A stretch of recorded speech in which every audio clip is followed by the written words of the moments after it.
What's going on, Miss Mac? Hold on, What's going on? Hold on. So, okay. Hold on. I don't mean to go in right off the rips, but Dana. Yes, ma'am. You done went from singing Kidz Bop songs to Touch It as hard as a rock. Come on now, you heard the lyrics. Yeah. Well, hey, I mean, it speaks for itself, I guess. But no, it is a crazy transition, but it is. Like, how do you make that first of all, tell us about Kidz Bop. Like, I don't even want to talk about it, being real. And then tell us about that transition. Like, how did you get that? And then decide, Kidz Bop to me, I was 11 or 12 years old, and actually at the time, on the record, I didn't actually sing the voices that you hear on the CDs, but I'm not taking them too much credit. They make them relatable, you know, so kids can feel like they do, but they wasn't singing the best. So, but you're telling the truth. I am. But I did all the music videos, all the live. I did do the live performances. I sang at the live performances and things like that. But it's funny because some of my fans that are with me today have literally been with me since they were probably 4 or 5 years old, and that's crazy to even think that people can stick with you at that age. But I've had fans that are 14 years old and say, I've known you since Kidz Bop. I'm like, you were actually a baby. That doesn't make any sense. But it's just been crazy. I stay very genuine with my fans and my followers as well. And that's good. I don't portray anything that I'm not, you know what I'm saying, or try to sound, you know, a certain way. So you really do want to touch it. Hey, shit. The song I really wrote it was just about that fine girl in town that maybe you can't touch it, maybe you can't get her, but I was just like, she got that lovey-dovey. Ain't nobody, you know what I'm just saying? Like, I might not be able to get it. I just imagine I'm just sitting in my window while in the neighborhood, just like, damn, she's so fine. I can't get her, and that's how the song came out, really. I just can't. But and so. Are you like one of, like, the theory is that there are these kids who grow up when they're 11 and 12 and they're a part of this huge corporation who does these things for kids, and then they get older and they want to break out of a shell. Is that your story or not really? No, that's not my story. I came out here. You know, like the Miley Cyrus of the world. No, of course. Let's say I wasn't in one of those situations. I've never been in a situation that I didn't know what I was getting myself into, and also just had parents and just a great team that's always read up on contracts and done this. I've never been stuck in something. But that's good. Yeah, no, it's a great thing. So no, I mean, I've no crazy stories or nothing like that. And honestly, I just don't work like that. My family don't work like that. You don't know my mom. You know what I'm saying? Like, Mama don't play. Yeah, it wouldn't happen. So yeah. You were also a part of a boy band? Yes, I was. It was called I Am 5. We were put together by Simon Fuller, did American Idol. Oh, wow. Wow. This is great. Dude, I'm like, which one is you? I'm on the left over here. Oh, there you are. But nah, it was a great experience. Jamie King, who also... Wait, who put this group together? Jamie King, who did all the Michael Jackson tours. Yeah. Simon Fuller, Perez Hilton. I remember this group. Yeah, no, we were fairly successful. I remember this group. We were doing our thing for a little bit. How is the experience of being a part of a boy band? Is it like crappy? It's kind of like they say, not in the bad parts, but like, I mean, there's girls all the time and there's things like that. And I think we honestly got along pretty well. Of course, we had our differences and fights, but honestly, I mean, we had some member changes. So, I mean, maybe that's the proof that it wasn't all that great. But, you know, it was a really good time, and we all just respected each other's space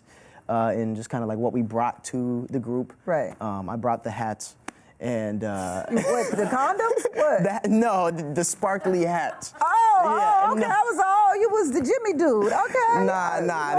You're like, we got to keep ourselves safe, guys. Yeah, I was the younger one. I was the youngest one, but. So you brought the hats. You were the hat guy. Oh, I brought the swag. I brought the hats. You did bring the swag. Yeah, like, come on. Even look at your eyes in that picture. You're like, I'm dope and they not. That's what that says. I didn't say that. But that's what the look says. Well, if that's what my eyes said, hey, perception is reality. Right, exactly.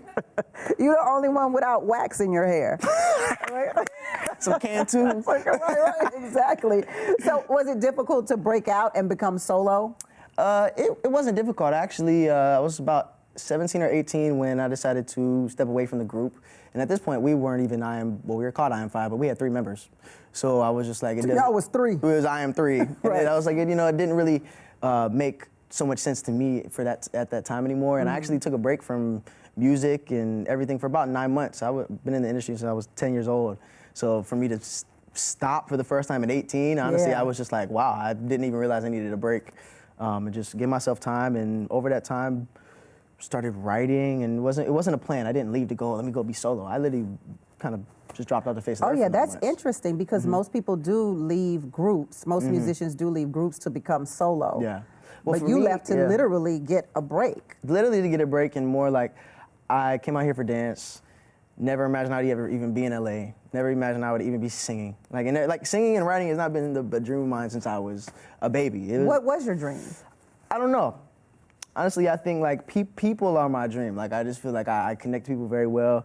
I'm really big into my faith and just God, and like beyond anything, I think that's why I've been doing what I'm doing. Because like I didn't plan to dance, I didn't plan to act, I didn't plan to sing. I said I was never gonna write a song.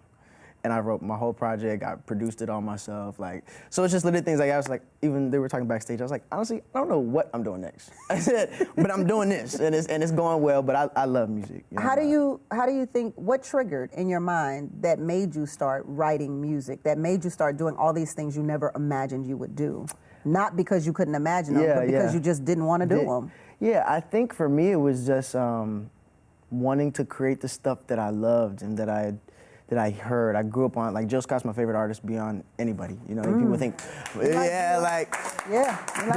think like Michael Jackson's my favorite. He's in the top 5, or, you know, you got Usher, but like certain things like that where it's just like, I grew up on this, and in that moment of those 9 months where I wasn't at a crazy low, but 18, always been a job, you might be a little vulnerable. So I'm like, I also didn't know how to play the piano. Taught myself to learn to play the piano the last 2 years. That happened all in that 9 months. I was like, well, not doing nothing now. Let me just start playing stuff that I like. That was exceptional 9 months. No, it's been incredible. Like, you birthed a baby in them 9 months. No, for real. I literally went from zero to here. I mean, I've been in some of the biggest studio sessions with Iron 5, you know, and just been a fly on the wall, and was singing the records and was told what to do, but I never cared to, you know, get in on that level. And I don't think we were really able to at that point. And when you're 14 and you're in the room with the dudes who've been with Beyonce and this and that, like, I'm really not bringing nothing like that to the table. Yeah, like, but yeah, this is great. It's my first live talk show. Thank you. You know Thank you for the exclusive. This is great. Thank you.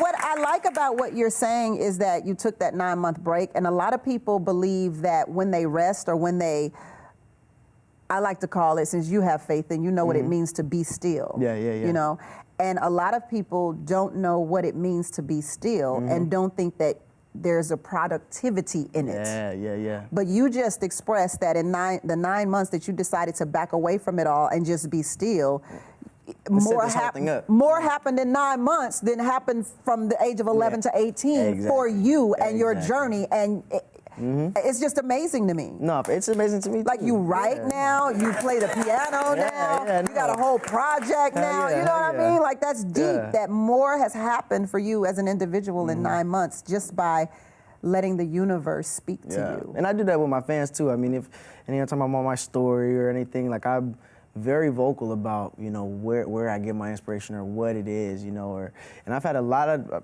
I love that my fans are open enough with me. I call them my day ones. I like it. Just because I have been in the industry so long, and even if you just found me today, like, this is your day one, so. So you a day one? You a day one now. I'm a day one now too. You know, so everybody has their day one. You know what I'm saying? And it's just I get so many messages and almost kind of testimonies about how I've helped them, or I do these little videos to them, or just keep it inspired for the day. And yeah, you're very inspirational on your Instagram. I try to be, and I don't. Trust me, if I was out here for the clout, boy, you would have been heard about me. I'd have been shirtless, throwing the TV through a window, doing a backflip. Your mama's like Future.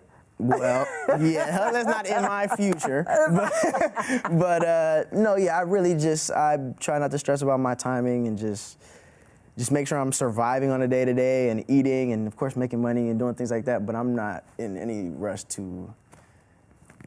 How do you feel about social media? How do you feel about how it's made people popular and famous? Like, is that good for you, or are you bothered by it? Not bothered? What's your thoughts? I'm not really bothered. I just try to look at everything in a positive way. So I think there's just more that we have to do to play the game, you know, and more people that for me are, you know, real artists or, you know, really just like, you know, still has a lot of respect for music and how it's created and things like that. A lot of people get, you know, chastised by that and say, so I'm over it, I don't want to. It's like, no, we just got to work that much harder. I said, it's not, anything that comes quick ain't really going to last probably. That's it, that's So real. for me, it's like, if I can stay consistent, at least it's going at this level while everybody's done this and then they coming down, I'm gonna be up at the end of the day. You know what I'm saying? And like, I've been around before social media was here and it's gonna be here for, you know what I'm saying? So like, I got you, Before we talk about your EP, Familiar Strangers, come on now.